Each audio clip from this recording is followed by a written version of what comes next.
I'm not good enough. I'm not worth anybody's energy to persist.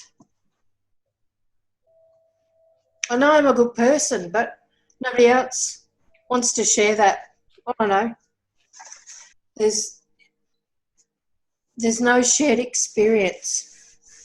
I see beautiful sunrise. I see there's so much beauty in the world, and there's no one to share it with, no one to, do all those things with, no one to make a coffee for.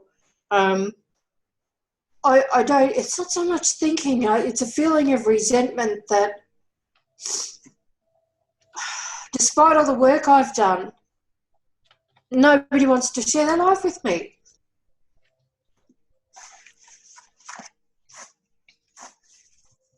So in the chest, in the throat, across the shoulders, it's solid and it's constricting and it's heavy and I'm forgetting to breathe.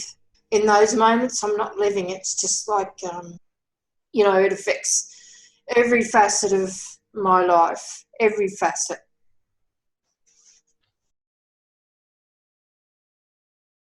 I want you to imagine tomorrow you wake up and you remember you're alone.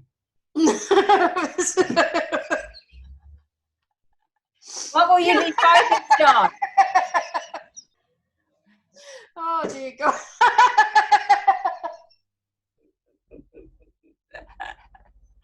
I love it, love it. Yes.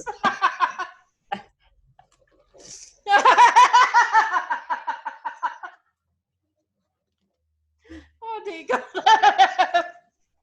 Well, this is better than the sad, like... Sorry.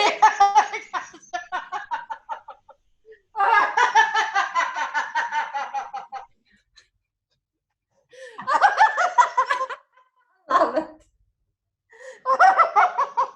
What have we set free here? Can I just tell you that you'll be so much more attractive to somebody now? Oh, I reckon, look, I used to think, who could possibly want to, be with someone who's so, pride. Oh, I wouldn't. Oh, that's hilarious. That's I'll have to see if I can draw a version of what I've been looking. You should, you should play. Maybe your playful spirit's back out. And, when life is back on in us, like we say, we set hearts free. We literally set them free from, just this, all the stuff, Yeah. So can I just ask you in summary, so what was it like to have your first experience Luminatrix? It was a simple method. It was painless and supported. It was a blast. I loved it. I loved the creative way that you lead people through the process, and it allows for people's own personal things that have meaning to them. And the reaction, Maz, I'm just so stoked.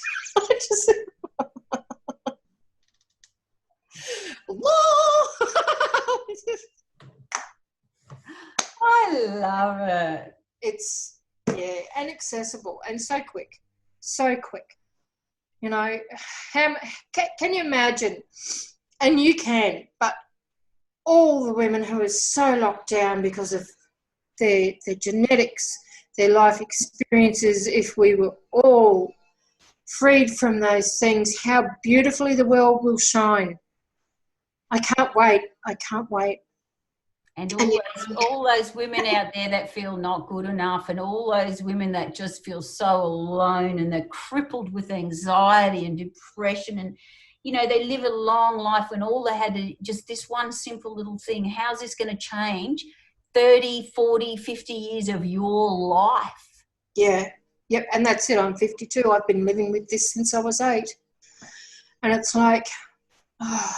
And I used to look at my mum when she was in her 50s, when I was in my 20s, going, is that what I want to be when I get to that age? And that was the impetus for me to start seeking change. You know, what if you're available back then, Maz? 30 years. The impact did it have on my children, my grandchildren? Yeah. It works. It's silly, but it's simple enough for the most illiterate person can do it perfectly. And that's what I like about it too. It's like the layman's way that all people, doesn't matter who you are, you know, can receive it. It's like the whole idea is that it's very, very simple. I think it's the future where it can be so simple. Words are one thing, but this all doesn't lie. You know, what you're looking at doesn't lie. How are you? Did you colour your hair? I did. I got sick of being grey. I've let it go natural for like 5 years, and I just went, yeah. Okay. Love it. Wow, how's that? Yeah. I love it. Well, I guess if you do it on the inside, you can do it on the outside, hey? Yep, that's it. Yeah. That's it. I was firmly entrenched in not doing anything to change what I look like on the outside, almost screaming like for people, not even people, but myself, like, this is me, like it or lump it. Yeah. And now I've just put a little bit of creativity back in it, you know. It's okay to have hair colour, Claude, it's all good. So we addressed loneliness, and I got up the next day and sat on the edge of my bed, and normally I'd go into an immediate grief spiral, loneliness, you know, and I sat on the bed and went, and I'm all alone. And, oh, gee, it's a great day out there. Oh, I wonder what I'm going to do. Yep. Is that right? Well, the first day I couldn't wipe the smile off my face. I was just like, who knew it could be so simple? And I purposely tried to think through the process that we'd done.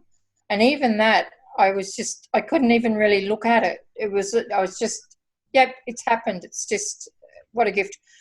And every day after that is just, how do you describe it? It's like you're not picking up a backpack full of rocks every day. It's not even there. Not even there. You know, the stuff you cart around or the things you choose to believe, just because, without even questioning them. You know, things you've got on board you don't even know are there. And at the lightness. And I'll catch myself, things that I'd normally be doing, you know, and I'll have a certain thought about someone that I really wanted in my life. And I just smile because I knew that, oh, what a relief. Because if that had come to fruition, what I was wanting, what a miserable person I'd be to live with. I tell you what, somebody just got a get out of jail card. So, look, I haven't had any loneliness, any grief. I've tried to push myself into that spot, and it's like somebody keeps turning me. I can't even touch it. The only thing that I have is occasionally my thoughts will, when they go in that direction, and like it's an old pattern. It's like somebody's just brushing across my chest, and then it's gone. And I've got a smile on my face, and I have a prompt that I'm automatically taking a breath, and things are different. And it's so we've done. We've addressed that loneliness, but the anxiety matters, holy crap, and the grief, none. That anxiety has driven my life since I was like 8 and escalates at different times cyclically as well as whatever's going on in my world. None. Do you know how freeing that is? Yeah, you do. And it's I do have a good job. I do get to see this a lot. Look, I was at a point of, I was going to quit my job. I've worked so hard to become a registered nurse. and I was going to shrink back in my shell and just be homeless and just go wherever. That's how far I felt pushed the other week, which is ridiculous to think of because you go back into all that other stuff where you're stuck. What it's given me is leeway to get back to work tomorrow, and I expect that I'll, like, even now talking to you, I've just had that flutter of anxiety and it's gone. But I expect there'll be a lot more challenges there. So we took, so just by working on that one block, you took 36 years of anxiety. It took away 36 years of an anxiety, and what, 22 years of grief? No, 46 years of anxiety. I've had that since I was 8, Maz, since childhood sexual abuse started. How old are you? 52. Oh, sorry, I'm going, okay, yeah. That's okay. Yeah? Yep, so, which predominantly came out in my 20s when I had my children, that anxiety. So, and it's just been with me every day since. Yeah. So yeah. I'm pretty impressed. So my next thing, and I knew I would want to do this anyway, is to become a facilitator. So you've decided all on your own after trying it that you think being a facilitator is something you want to do, and you've been thinking about it for a while, though, off to the side, have you? Yeah, quite a while. When I first saw you bring Creatrix online, it's held my interest, and I just had to find a way to be able to have that financial ability to visit. But yeah, look, and knowing how hard it is to step through those things that go on in your head and you hold in your body from, childhood trauma. And I know not everybody's ready, but it's just such a gift, It is. It is. You can only work with people who are ready, and that's how it goes. It's personal growth. It's not really. I don't see us as mental health. I see us as personal growth. Because in the mental health industry, there's a lot of beliefs around even just the words mental health. Yeah. And it comes packaged with beliefs and stuff.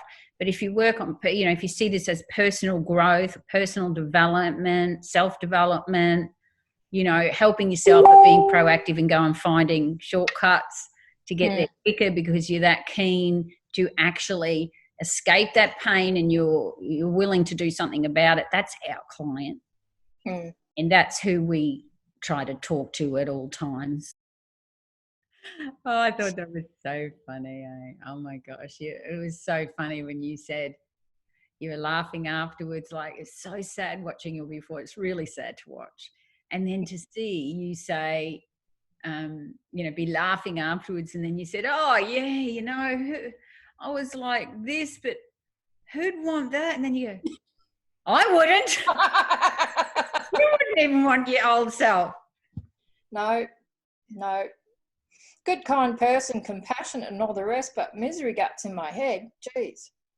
Yeah. Not anymore. It's good. Yeah.